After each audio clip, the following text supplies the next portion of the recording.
de su despacho. El tema a debatir aquí implicaría lo siguiente. Según el artículo 313 del Código Procesal Penal, a este nivel, la Fiscalía tendría que haber sustentado usted elementos probatorios suficientes. Ojo, elementos probatorios suficientes de que se habría cometido un delito y de que la persona jurídica está vinculada a la comisión de ese delito, que habría sido utilizada para cometerlo, que habría favorecido en la comisión del delito. Es el primer gran presupuesto. Y el segundo gran presupuesto es lo que denominamos peligrosismo de la persona jurídica. Peligrosismo referido a qué? Referido a que continuaría desarrollando actos delictivos y por tanto urge la necesidad de frenarla, de cesar esa conducta. Ejemplo, una empresa minera que por su propia actividad está siendo procesada por un delito contra la administración, contra el medio ambiente. Es en ese caso indivisible su acción delictiva imputada con la accionar comercial, su actividad propiamente dicha. Y por tanto, en casos como esos, pues resulta lógico aplicar la medida. Si es que esa conducta se va a dar sucesivamente, va a continuar, se va a prolongar. Pero en este caso, señor juez, esa no es la imputación. La Fiscalía aquí no plantea que el partido político Fuerza Popular sea la organización criminal, no. Y entonces aquí, en este segundo supuesto, el segundo presupuesto, se exige ¿qué cosa? Que exista la actual necesidad de suspender a esta persona para que no continúen los efectos del delito. Y además, que exista el peligro concreto. Ojo con eso. La norma no dice el peligro supuesto, sino el peligro concreto. ¿De qué? De que se volverá a cometer el delito o que se obstaculizará la averiguación de la verdad. Señor magistrado, ese es el debate.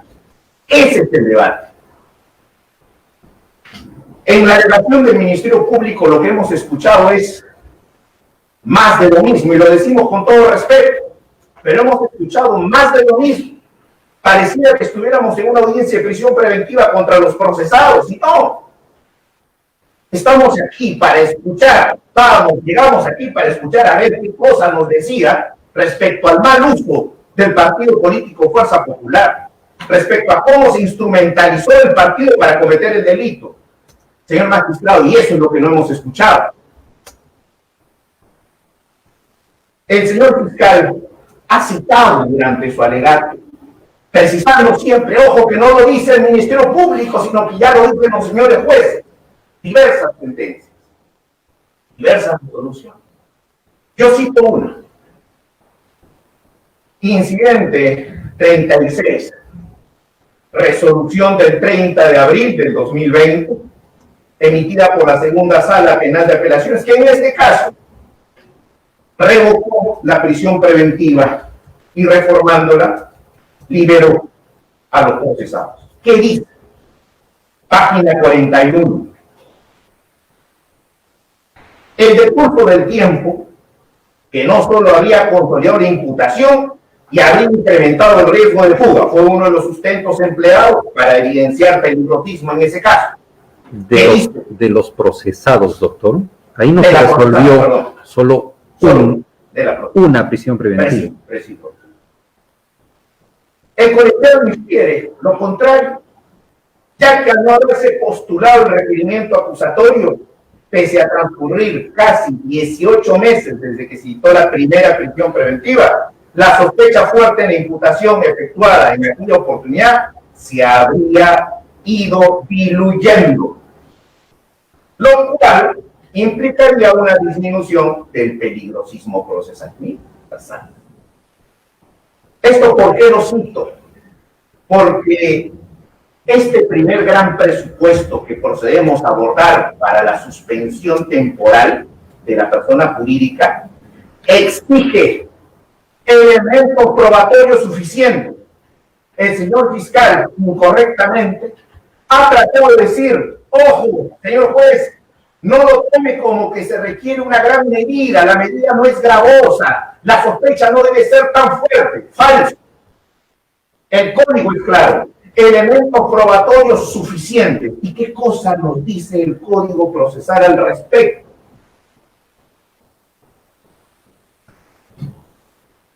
Artículo 344, numeral 2, inciso D. Un caso, una investigación preparatoria formalizada que no encuentre elementos de convicción suficientes y resulte imposible ingresar nuevos datos a esa investigación, tendrá que ser requerida vía solicitud. El fiscal tendrá que requerirle al juez, pues no tengo caso. ¿Por qué? Porque no encontré elementos de convicción suficientes.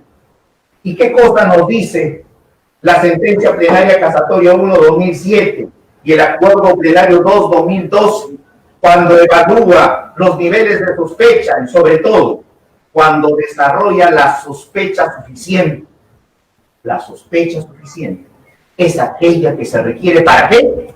Para acusar, para que el fiscal cierre su investigación y acuse, y justamente se llama suficiente. ¿Por qué? Porque ya no falta nada más, porque ya no falta más que investigar, es suficiente para tener una causa probable y requerir la acusación.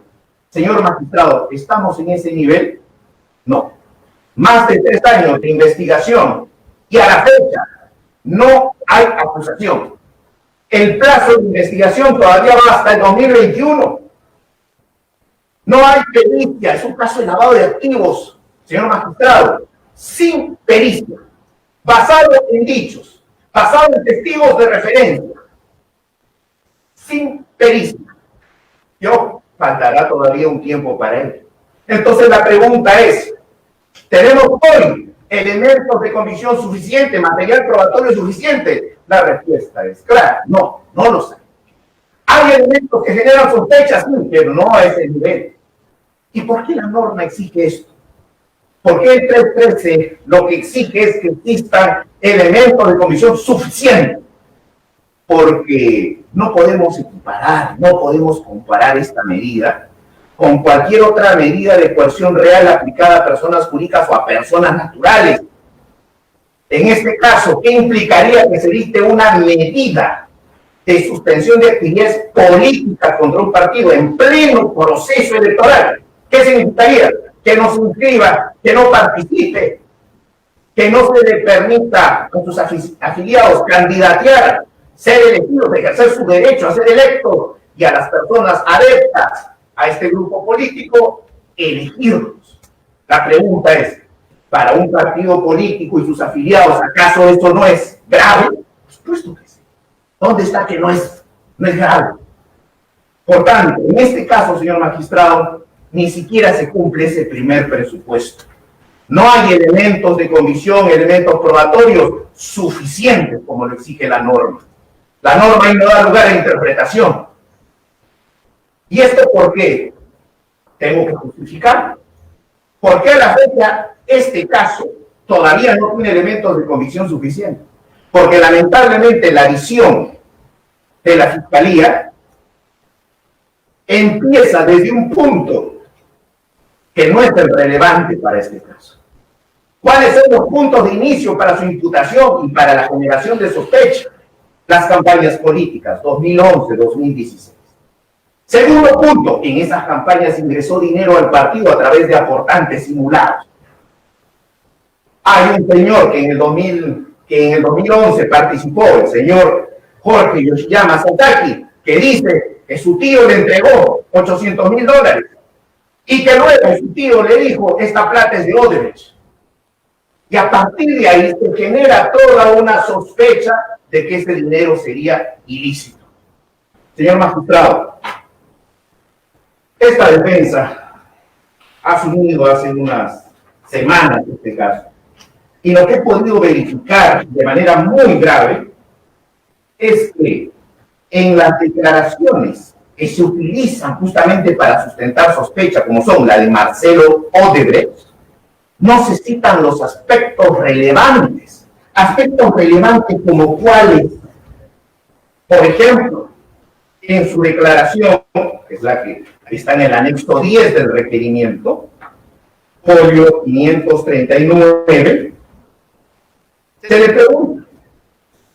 Entonces, usted ha dicho, y es bueno destacarlo, porque los cuestionamientos vendrán, que usted no sabe si legalmente se efectuó ese pago a Keiko. Y responde el señor Odebrecht, dice lo siguiente: no, yo le sugería a Barata que aumentara si tenía algún problema. ¿A qué hacía referencia? A que el Partido de los Trabajadores de Brasil le había pedido 3 millones a favor de la campaña de Ollantaytambo. Y el señor Barata estaba disconforme con eso.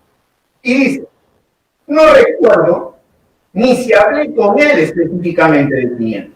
Lo puse aquí. Probablemente lo dije porque está aquí, pero puedo haberlo anotado y después no haberlo comentado el monto, pero con seguridad le digo.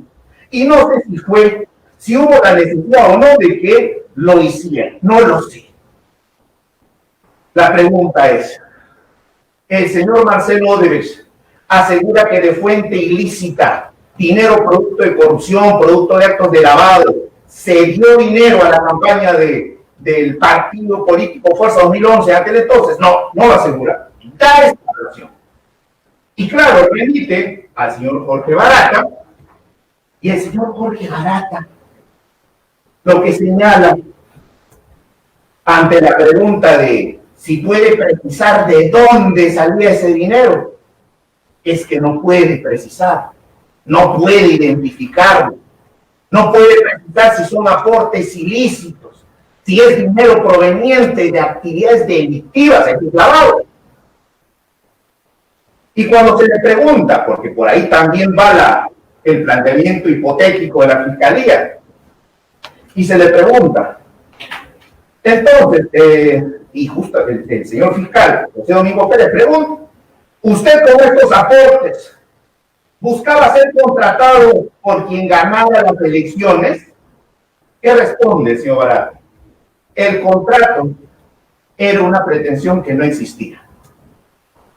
Lo que queríamos tener un tratamiento diferenciado, queríamos ser recibidos por los gobiernos, queríamos tener la posibilidad, ¿correcto?, de participar en los proyectos, queríamos ser queridos por los gobiernos de turno. Ese era el objetivo. Pero, en mayúscula lo digo, la contratación no estaba implícita al hacerse ese aporte.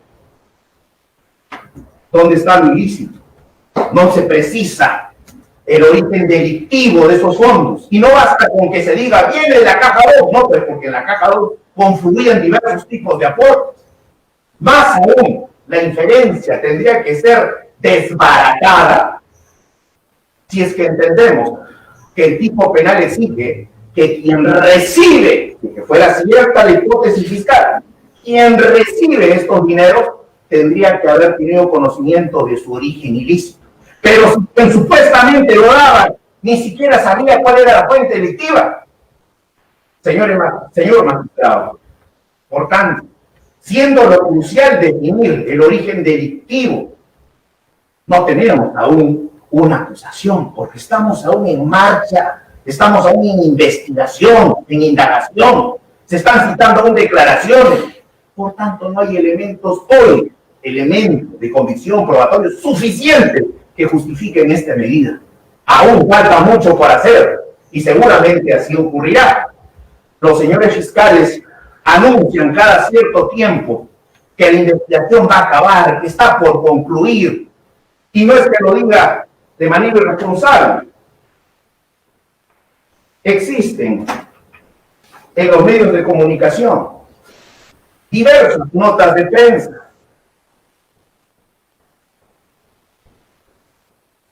...27 de diciembre de 2019... que Keiko Fujimori, acusación fiscal, estaría lista entre enero y febrero. Fiscal estima que en 2 meses presentará acusación contra Keiko, 23 de enero de 2020.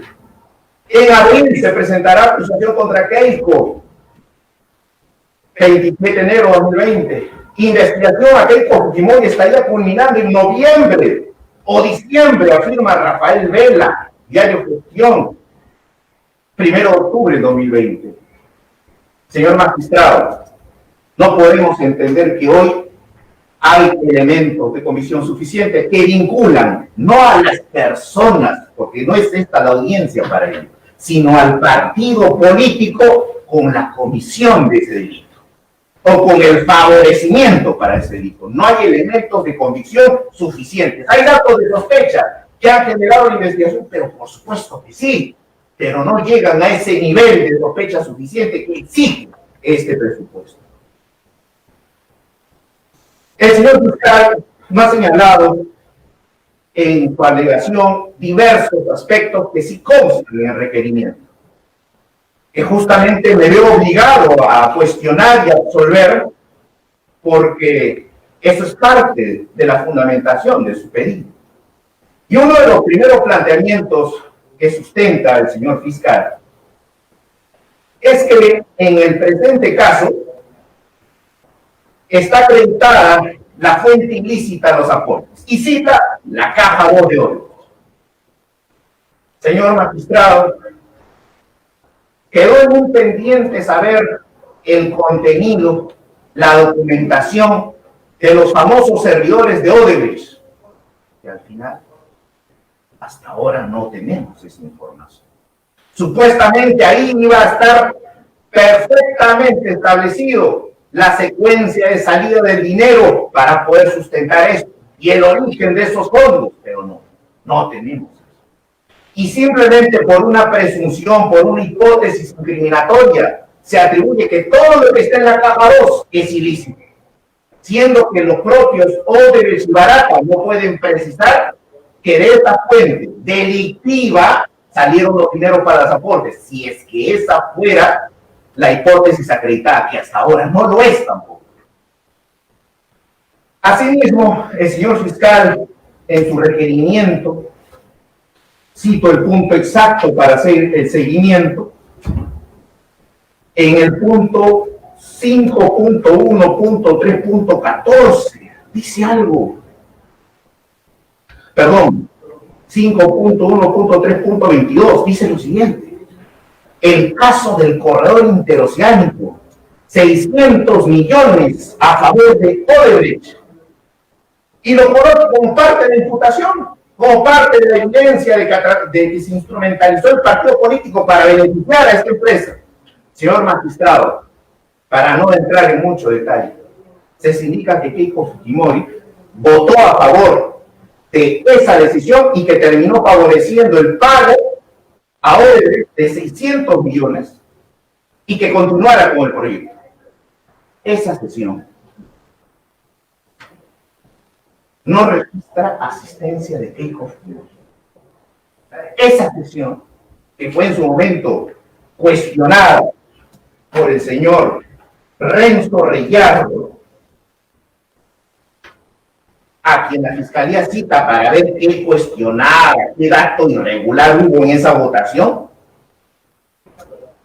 en su declaración de fecha 9 de julio del 2018 dice, a la pregunta, de acuerdo al diario La República de fecha 6 de febrero del 2017, la página tal, que usted dijo, en mi bancada me dijeron no te metas, no investigues, que congresista de su bancada a la cual pertenecía Keiko Fujimori lo presionaron para no continuar investigando a la constructora brasileña. ¿Qué tiene que decir? ¿Y sabe lo que dice?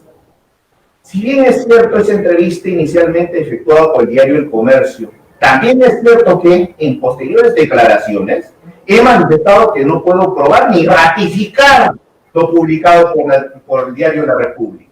Y se le pregunta, estando su respuesta anterior, indique que el hecho de que no lo pueda probar, no pueda probar el dicho, no quiere decir que no haya ocurrido. ¿Y sabe lo que dice el señor Renzo Reyardo? No puedo recordar que haya ocurrido. Por tanto, esas son las sospechas, se desbarata. Peor aún, cuando queda evidenciado que la señora Keiko Fujimori, presidenta del partido Fuerza Popular, ni siquiera votó, no asistió a esta sesión. En el siguiente punto, que es el punto 5.1.5, transferencia del activo ilícito de Odebrecht, lo que utiliza la Fiscalía son las declaraciones de Odebrecht, de Barata, de Mamey, de Migrazzi, correos electrónicos, programación de pago, estados de cuenta, comunicaciones telefónicas entre Barata y Yoshiyama. Para hilvanar eso con la declaración del señor Jorge Yoshiyama Sasaki, que hasta hoy no acaba su declaración, desde noviembre del 2018 hasta hoy ese señor no acaba de declarar. Quien en su momento, en su primera declaración del 12 de noviembre de 2018, que es solo un monólogo, usted la puede revisar. Cuando hizo referencia que su tío le pidió que busque aportantes, nunca mencionó que su tío le dijo esto es de Odebrecht. Nunca lo mencionó. ¿Sabe cuándo menciona esto recién? Un año después. Un año después, en su declaración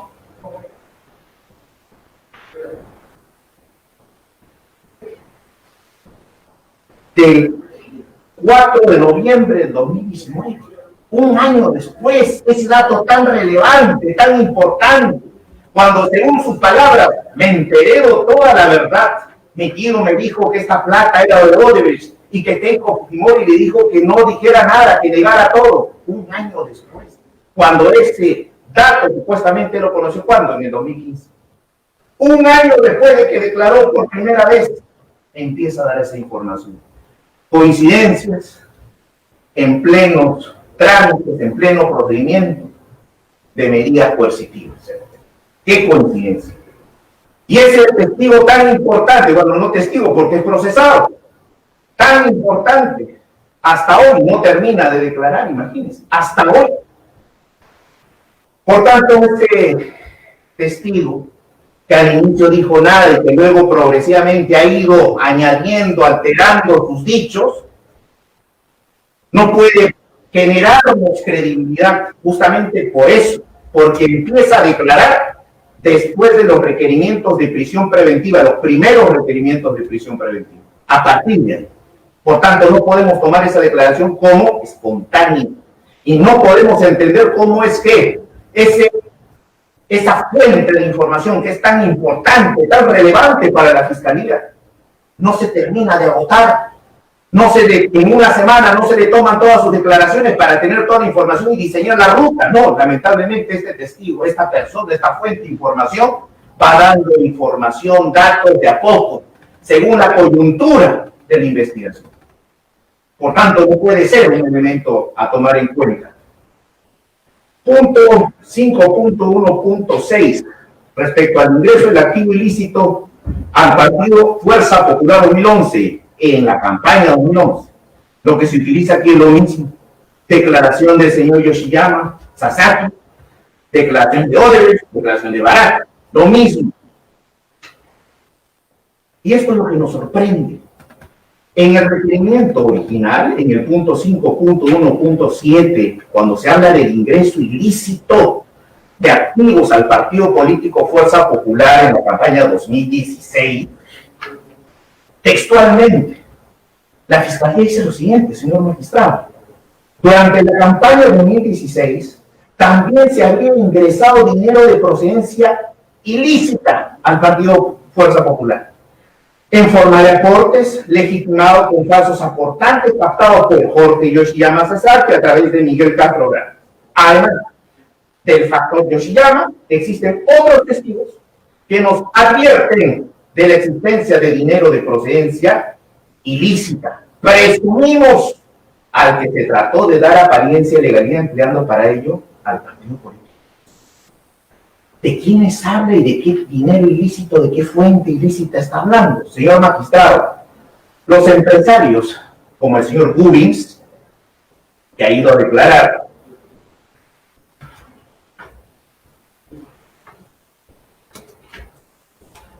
con fecha 13 de diciembre de 2019, digo el nombre correcto del testigo, Enrique Manuel Gubins Boyet, han reconocido sus aportes, pero no solo eso, han justificado patrimonialmente esos aportes. No existe ilicitud, no existe sospecha siquiera delictiva de esa fuente. Y hemos visto cómo a lo largo de su alegación, la representación del Ministerio Público ha hecho alusión al señor Dionisio Romero, que sacó dinero de las bóvedas, que llevó ese dinero indebidamente al partido.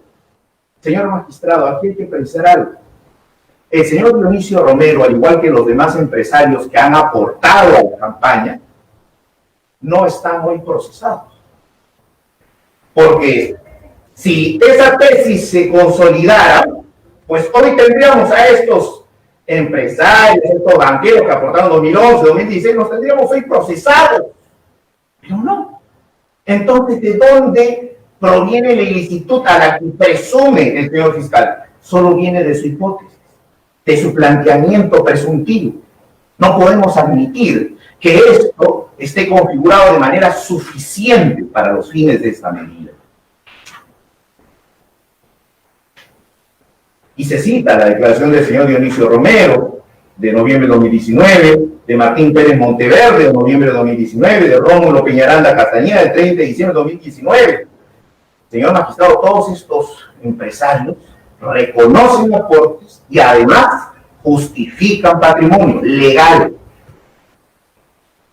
Por tanto, este primer gran presupuesto no se cumple y hasta ahí tendría que quedar mi argumentación, porque estos dos presupuestos son concurrentes. Nada nuevo se ha conseguido que incrimine al partido. Nada nuevo ha aparecido. No tenemos pericia, faltan actos de investigación para desarrollar. ¿Dónde están los elementos probatorios suficientes? No lo hay todavía. Pero tengo que, para cerrar las absoluciones, referirme al segundo presupuesto. La necesidad de poner término a la permanencia o prolongación de los efectos lesivos del delito. Y también al peligro concreto. Peligro de que se obstaculizará la averiguación de la verdad y peligro de que se pueda cometer esa misma clase de delitos. Estamos hablando de lavado de dinero. Y entonces el señor fiscal, a partir del punto 5.2.1 de su requerimiento, señala lo siguiente.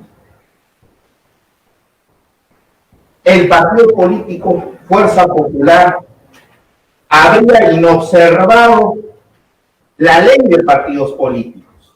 ¿Por qué? Por un desorden que habría tenido, un mal manejo, una mala administración que habría tenido. Señor magistrado, solo con fines informativos no voy a desarrollar cada una de las actividades que el partido político Fuerza Popular de manera notoria ha desarrollado. Tenemos que precisar que este partido participó en la elección regional y municipal del 2010. En dicho proceso, a nivel distrital, participó en 458 circunscripciones de 1.639 y obtuvo 315 autoridades electas. A nivel provincial, participó en 690 circunscripciones y obtuvo 50 autoridades electas. A nivel regional, no obtuvo ninguna representación. Participó en la elección presidencial 2011, donde en primera vuelta tuvo un margen ajustado y pasó a la segunda vuelta. Participó ya con la denominación de partido Fuerza Popular en las elecciones municipales 2013. Participó en las circunscripciones 68. Participó en las elecciones regionales y municipales 2014. Solo un ejemplo. Obtuvo 474 autoridades electas a nivel distrital. Participó en las elecciones municipales complementarias 2015. Participó en las elecciones municipales 2015. Participó en las elecciones presidenciales 2016, historia conocida. Entonces, señor magistrado, ¿cómo podemos partir de la premisa que plantea la Fiscalía de que esta organización política habría vulnerado, no habría seguido los lineamientos de la ley de partidos electorales, de organizaciones políticas? ¿Cómo? ¿En base a qué? Y ahí el fiscal trata de generar esta idea precisando lo siguiente. Punto 4.1.2. El partido, miren lo que dice, lo ha dicho acá, tiene cuentas por pagar. Esa información, ¿cómo surge? ¿Quién la da? El propio partido, señor magistrado. ¿Y de qué periodo estamos hablando? 2011, 2015.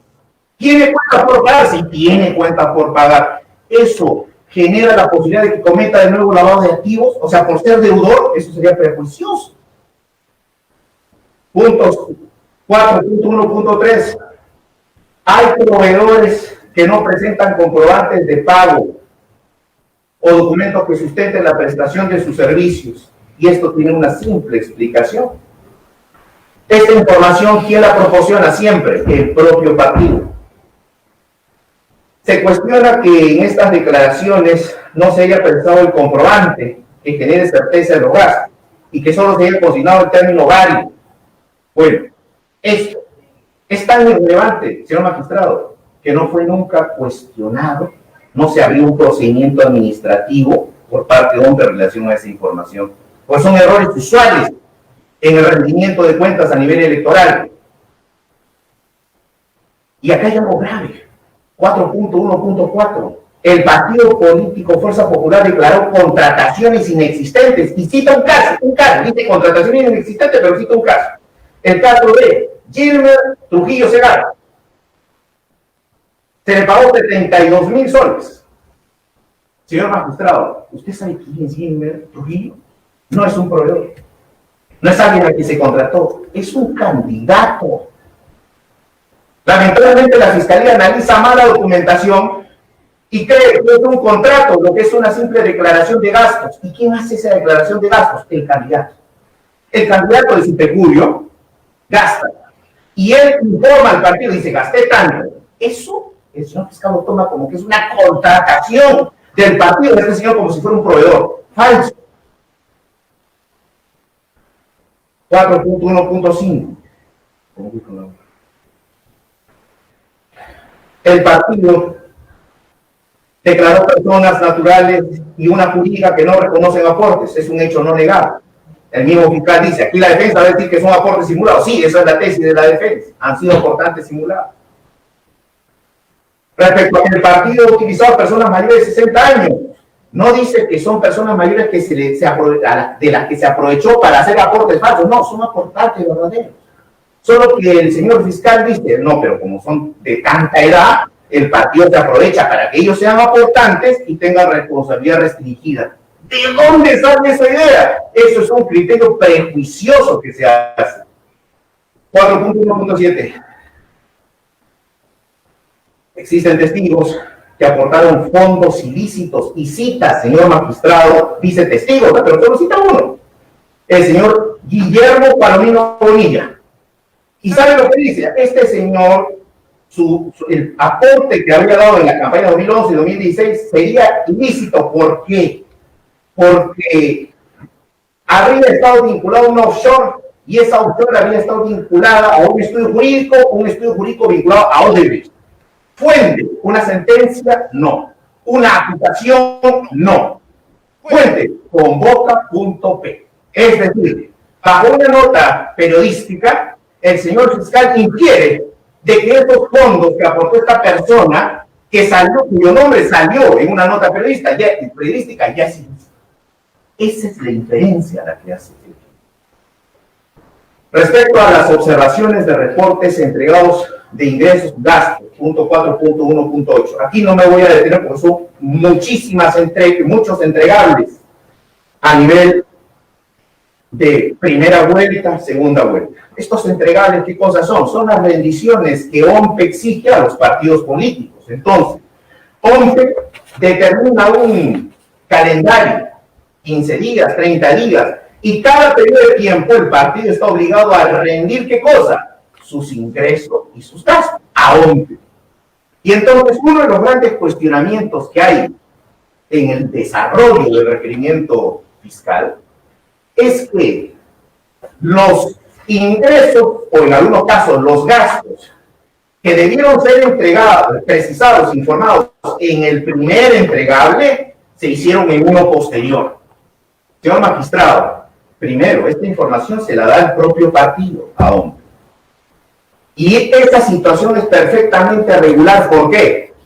Porque al vencimiento de los días, del plazo que fija OMPE para que se haga el entregable, para que se rinde esa cuenta, el partido tiene que cerrar y entregar con lo que tiene. Estamos hablando de campañas nacionales, entonces los aportes, los gastos, los ingresos de Iquitos no llegan al día. Llegan posteriormente a que ya se remitió la información y por eso la propia normativa que permite, no me presentaste esa información en el periodo que correspondía, pues presenta una corrección. Punto.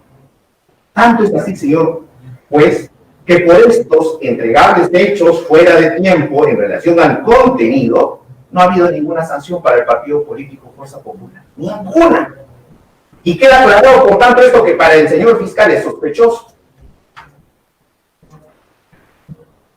Paso, porque no hay más, aparte de eso, paso a absolver el segundo nivel de peligrosismo, que es peligro concreto, no presumido, no abstracto, peligro concreto, de que se obstaculizará la averiguación de la verdad con la persona jurídica, no por los procesados, con la persona jurídica. Y peligro de que se pueda volver a reiterar, a cometer el mismo delito, es decir, lavado de activos. El señor fiscal, requerimiento 6.2.1, dice: existe ese peligro porque los hoy investigados siguen siendo parte de la estructura de la organización del partido político Fuerza Popular. Y ahí, nuevamente, tenemos que precisar lo siguiente. El hecho de que se parta de la inferencia de que el investigado sigue integrando la organización política y que por tanto desde ahí podría continuar cometiendo un delito, podría eso generar peligrosismo, la sala en este caso ha dicho no. Porque eso, ¿qué cosa es? Eso es afectar la presunción de inocencia a nivel de investigación. No podemos partir de la idea de que ya es investigado, es parte de una organización criminal, no podemos. Y el hecho de que estas personas hoy permanezcan en la organización política sin acusación, mucho menos sentencia en su contra, no puede generar la inferencia de que van a obstruir desde ahí o que van a continuar cometiendo el delito.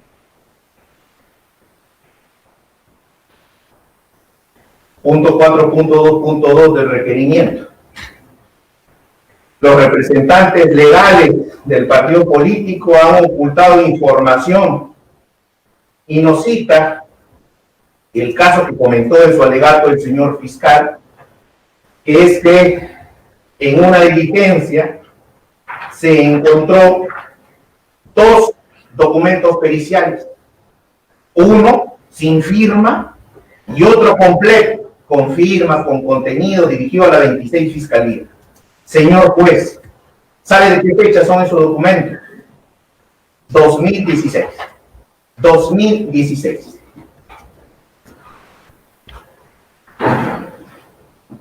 La pregunta es, porque el fiscal plantea eso, el fiscal plantea que se ha estado creando documentación, elementos probatorios, se han estado creando. La pregunta es, ¿ese dictamen pericial del 2016 consta en la carpeta fiscal respectiva tal cual? Sí.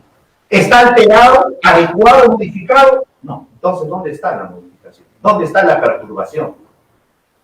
Cosa distinta es que se sospeche. ¿Cómo lo obtuvieron? ¿Cómo sacaron una copia? ¿Cómo obtuvieron ese original? Eso es distinto. Pero eso no es obstrucción o creación de material probatorio para ingresarlo a una carpeta, porque data del 2016. Incluso el peligro no sería actual si fuera así.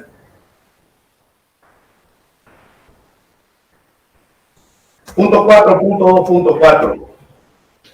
Utilización del partido político por intermedio del poder legislativo para intereses individuales.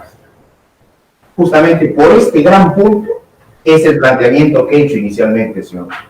Porque el debate que aquí se plantea, que surge fundamentado en el requerimiento, es un análisis político. ¿Y por qué? Porque el señor fiscal, punto 4.2.4, cuestiona y encuentra sospechosa la participación de los congresistas en el desarrollo en el procedimiento legislativo de la Ley 30.021, Ley de Promoción de Alimentación Saludable. Y dice, frente a esta ley, se opusieron. ¿Se opusieron por qué? Porque querían beneficiar a los empresarios. Bueno, ¿a qué empresario en concreto? ¿A raíz de qué? Y el señor fiscal todavía desarrolla una posición señalando que efectivamente este tipo de alimentación alta en grasas saturadas es perjudicial y perniciosa para la población, haciendo un análisis de fondo de lo que los congresistas votaron. Señor magistrado, constitución política, simplemente nosotros no podemos abocarnos siquiera a calificar el sentido de estas votaciones de los congresistas. Ni siquiera podemos hacer eso. Luego, el señor fiscal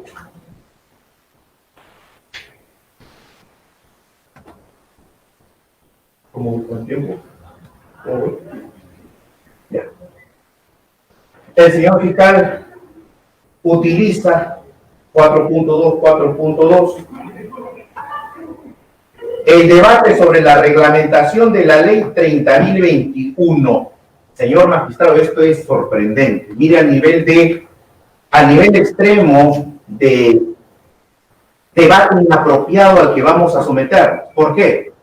Porque en este requerimiento, en este punto, se busca determinar que aquellos congresistas que planteaban que los alimentos tuvieran el octógono estaban en lo correcto, y los que planteaban que se coloque etiqueta de semaforización estaban en lo incorrecto, porque eso era a favor de los empresarios. A este nivel nos está llevando este requerimiento. Analizaremos el sentido de las votaciones de los congresistas. Obviamente no es competencia del órgano jurisdiccional, no podemos hacer eso.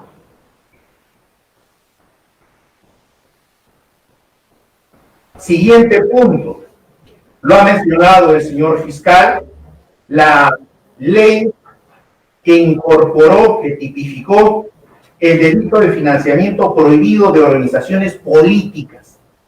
Y el señor fiscal a partir de aquí hace una inferencia y cita algunos autores, cita un autor para quien resulta sospechoso este cambio en la legislación penal en materia de financiamiento de partidos políticos. Y lo que el señor fiscal interpreta es que esta modificación normativa en el ámbito penal lo que pretendía era retirar de la esfera del delito de lavado de activos a las organizaciones políticas. Señor magistrado, esta ley se aprobó, esta ley está vigente. No podemos presumir hechos, lo que hay que hacer es probar hechos. No podemos venir a usted haciendo preguntas. Y qué raro, y qué casual, y qué sospechoso. No podemos hacer eso. Aquí venimos a afirmar y acreditar. Y como dice el artículo 313, a acreditar con elementos probatorios suficientes, que no los hay en este caso. Y finalmente, el último proyecto de ley que utiliza en su requerimiento es el de los casinos. Y señala que frente a la emisión de un decreto legislativo por parte del Poder Ejecutivo, a quien se le habían delegado facultades para legislar sobre el impuesto selectivo al consumo, se gravó a las actividades dedicadas a casinos y tragamonedas, y que desde el Congreso la bancada fujimorista se opuso indebidamente a ello. Señor magistrado, hay todo un debate que se lo voy a alcanzar. Hay todo un debate que es información pública conocida, que está ahí en la web del Congreso, donde incluso con informes técnicos de diversas entidades se llegaba a la conclusión de que el tipo de impuesto no era el correspondiente. Se imponía no una actividad que genera ganancias, no, se imponía un impuesto ajeno a la naturaleza del impuesto selectivo al consumo. Se imponía tributo por el solo hecho de existir, ajeno a la esencia del impuesto selectivo al consumo. Sustento para ello, sí. Y entonces, lamentablemente, el requerimiento nos obliga a entrar a ese debate, que es un debate legislativo, es un debate político, que no es ámbito del derecho penal. Luego nos dice, y con esto ya vamos cerrando, existió un brazo legal en esta organización, eso es parte de su imputación, y ese brazo legal era financiado por el partido político Fuerza Popular.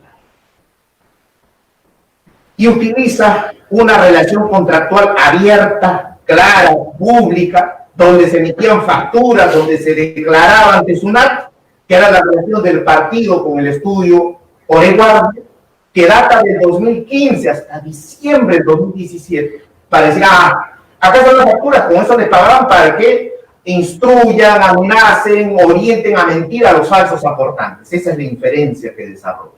Claro.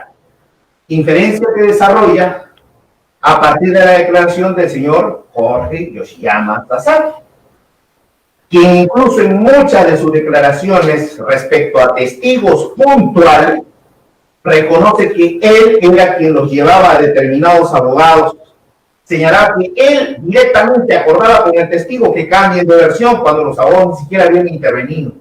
Por eso es importante ser muy minuciosos con lo que dice este testigo.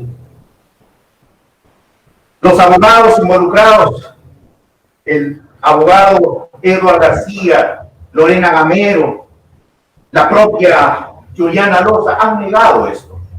Han aceptado que tuvieron contacto con estos testigos porque el señor Yoshiyama en un caso lo llevaba, incluso la señora Juliana Loza era abogada del señor Yoshiyama Sasaki. Es decir, este contacto existía, pero lo que no han negado es que se les haya instruido, amenazado, coaccionado para que mientan. Tan es así que todos los testigos, ninguno se indica al abogado como aquel que lo coaccionó, como aquel que lo amenazó para que cambiara su versión. No. Y el único caso que existe es de un testigo que dice que cuando estaban hablando con la abogada, su acompañante dijo: aquellos que no se ratifican, el partido los demanda. Y dice que en ese momento sintió un gran temor.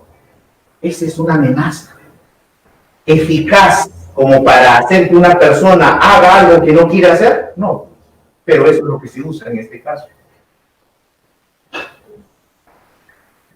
Sobre la reunión con testigos aportantes, hemos hablado sobre eso, sobre la vinculación de la abogada Juliana Loza, también descartado, dicho contradicho, no genera certeza, y sobre el financiamiento del partido político a los abogados del estudio Oreguardia y a otros abogados más, hay que tener también en cuenta la propia declaración del señor Jorge Yoshiyama, que señala que a muchos de esos abogados a los que él buscó con sus testigos, que eran sus amigos, aportantes, a los que le había pedido favor, a muchos de esos abogados, ¿quién le pagó?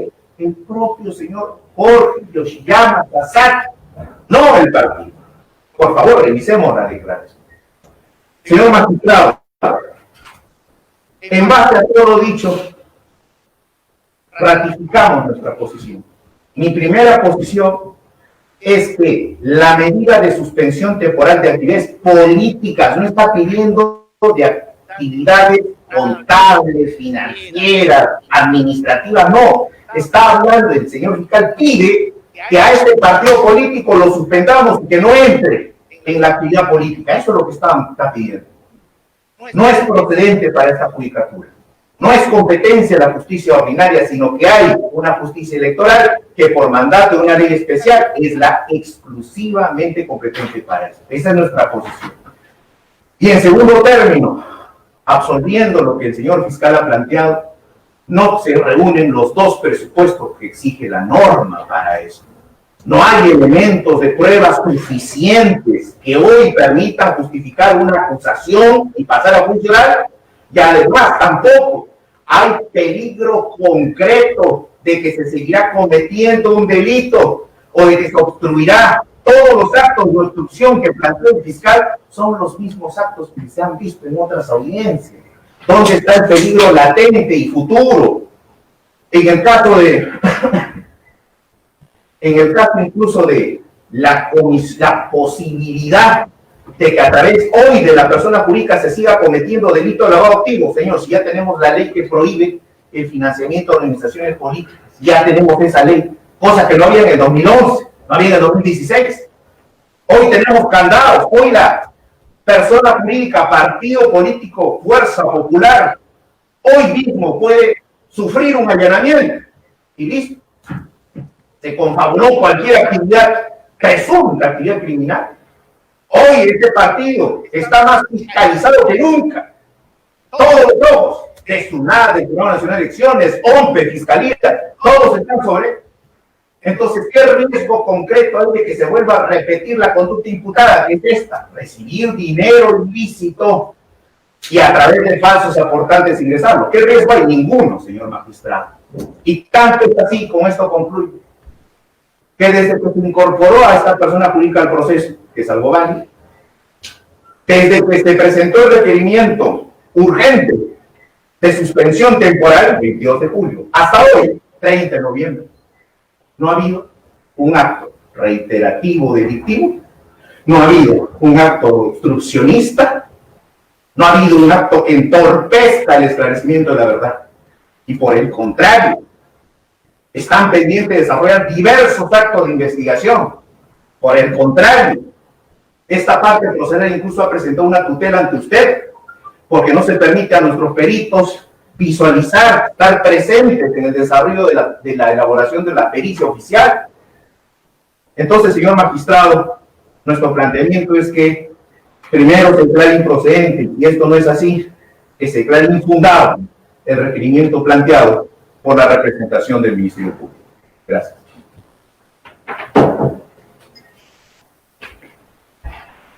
Usted ha hecho mención a la resolución de la sala del 30 de abril, ¿verdad? Sí, doctor.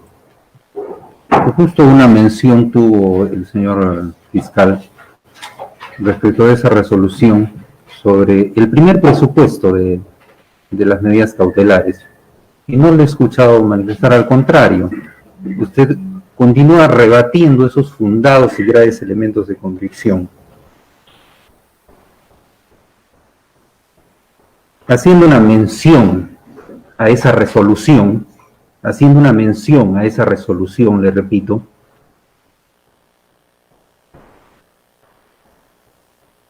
y me gustaría escuchar su respuesta.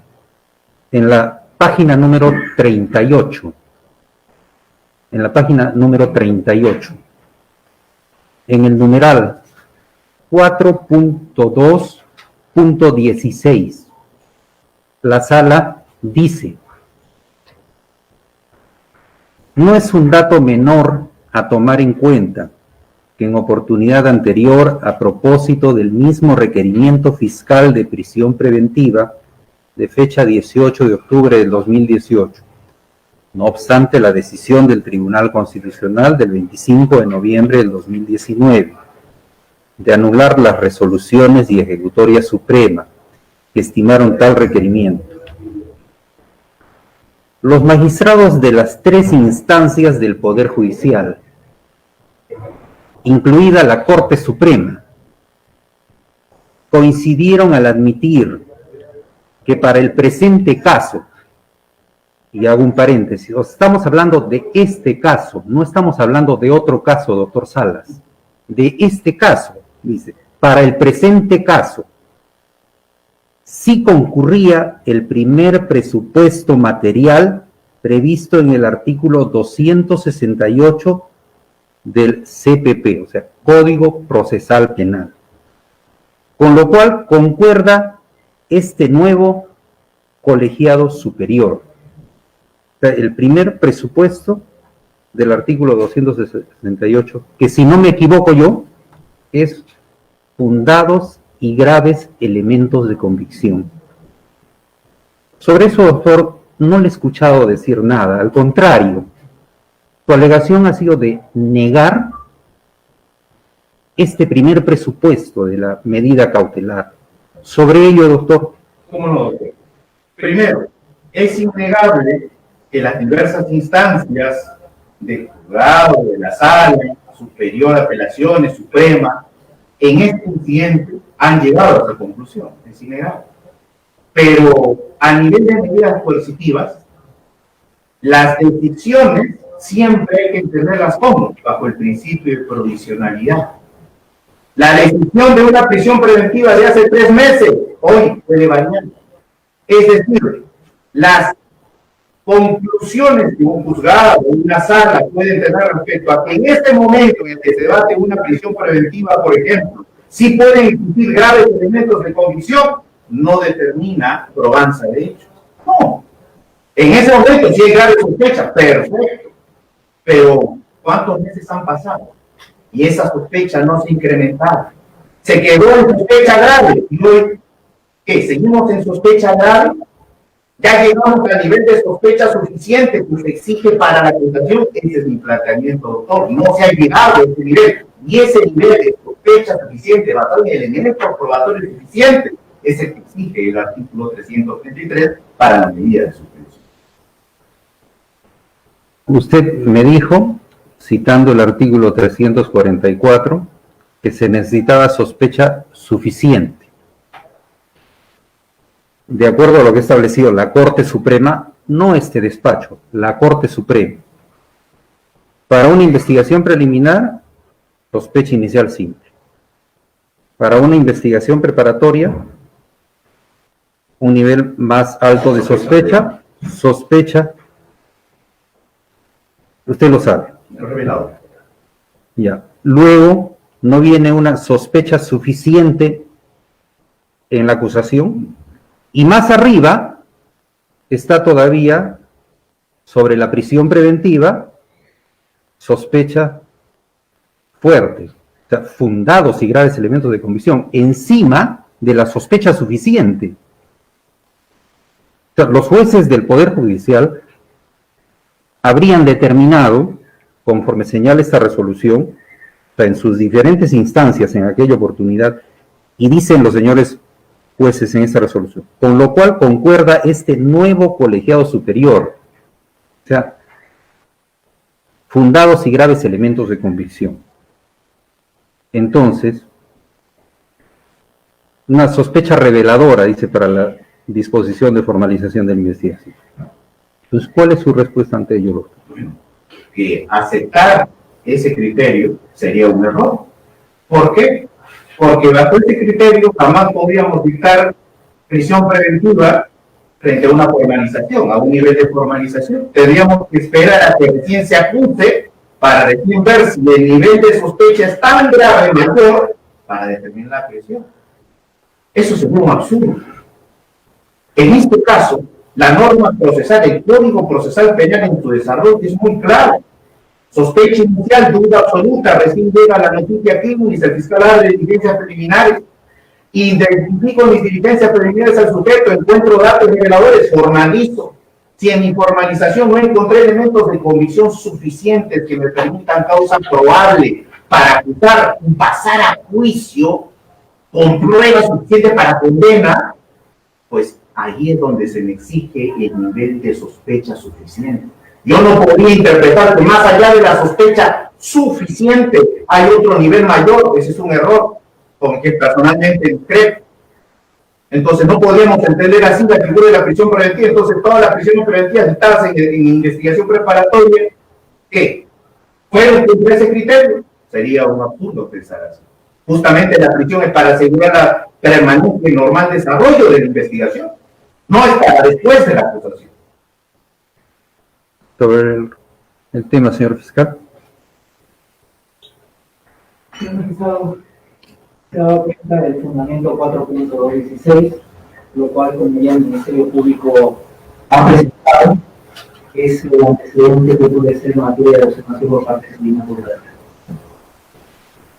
Bien, antes de culminar, es necesario que este despacho deje sentado este requerimiento del Ministerio Público, que es el incidente 138, fue presentado conforme aparece el cargo de ingreso descrito del Centro de Distribución General número 8411-2020, el 22 de julio del 2020. 22 de julio del 2020.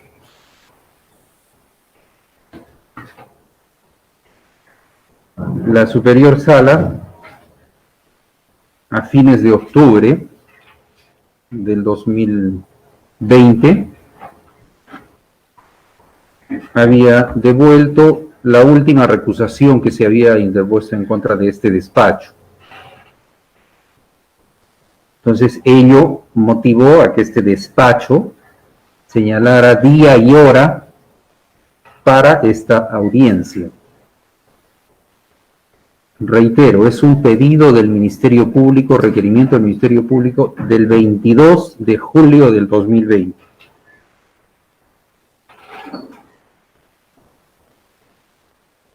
Porque no es la novena recusación como había señalado el Ministerio Público, sino de acuerdo a esa última recusación era la 10ª recusación que se había interpuesto. Agosto, septiembre, octubre, noviembre. Han pasado más de 4 meses y estamos viendo este incidente hoy, 30 de noviembre del 2020. Se declara cerrado el debate y se va a emitir decisión judicial en un plazo prudente de acuerdo a la carga que tiene este despacho judicial, dejando constancia de que actualmente se está tramitando un requerimiento acusatorio en el expediente 10-2019, que es un caso muy conocido de Orellana Rengifo y otros, el delito de lavado de activos, que estamos en etapa intermedia desde el año pasado, que se paralizó por lo de la pandemia, que es de público conocimiento, y se reinició a fines de julio del 2020. Y así hay otros procesos, y hay una etapa, un proceso de el expediente 147-2016, donde hay un requerimiento mixto, también de procesos con detenidos, pero ya se ha señalado inclusive, si es que la memoria no me falla, hasta el mes de febrero las audiencias.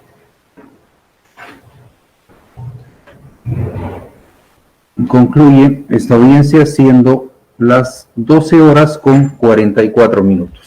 Buenas tardes. Buenas tardes.